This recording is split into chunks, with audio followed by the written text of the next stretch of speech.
Continuamos no aguardo das medidas que serão implementadas pelo governo para tentar reequilibrar as finanças públicas e reorganizar toda a economia. Henrique Meirelles, o novo ministro da Fazenda, tem dado apenas indicações das diretrizes principais, insiste, por exemplo, na necessidade de lançar agora a ideia de uma reforma da Previdência, e para isso vai ter encontro junto com Michel Temer, com as centrais sindicais, que são os maiores opositores a qualquer ideia de fixação, por exemplo, de uma idade mínima para aposentadoria.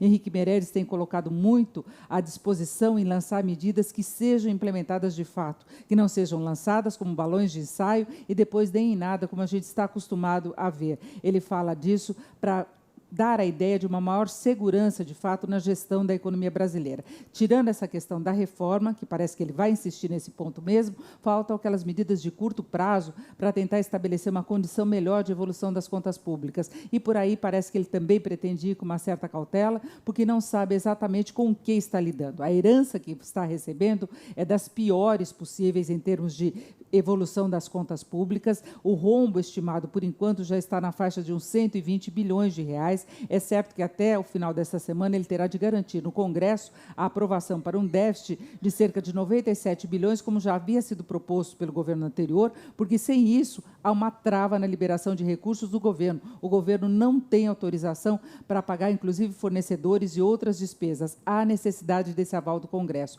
Agora ele quer trabalhar com uma segurança maior quanto à amplitude do rombo das contas públicas. Para isso está sendo feita auditoria nas estatais, nos bancos públicos, em programas sociais, e a partir disso é que haverá uma reestruturação para valer das finanças públicas. Nós podemos ter confiança, pelo menos, nessa responsabilidade em relação às medidas que forem adotadas, em relação à gestão da situação que será encontrada. É uma coisa que a gente não estava muito acostumado a ver nos últimos anos. Nós tivemos um total descompromisso com essa questão fiscal, o que acabou levando, inclusive, à queda da presidente Dilma, a irresponsabilidade fiscal, as pedaladas, aquele quebra-galho para tentar garantir programas sociais, para tentar garantir promessas que já vinham sendo cortadas. Inclusive, além de desvios de programas sociais, por exemplo, terá de ser avaliado o quanto que já foi cortado, porque o governo, com cobertor curto nos últimos meses, já vinha reduzindo muitas despesas. A gente vê hoje a situação da Caixa Econômica Federal, as dificuldades para continuar liberando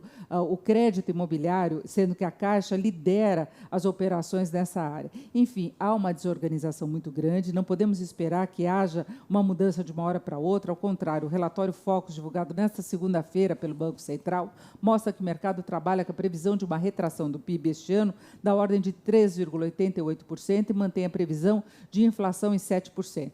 Portanto, por mais que Henrique Meirelles faça, ele não vai conseguir reverter a crise econômica que ainda vamos encarar este ano, a forte recessão da economia brasileira, o provável aumento do desemprego, inflação ainda muito elevada. Agora, ele pode sinalizar aquele horizonte de recuperação que estamos esperando tanto, um horizonte que vai ser garantido com muita responsabilidade. É o mínimo que se espera deste novo governo.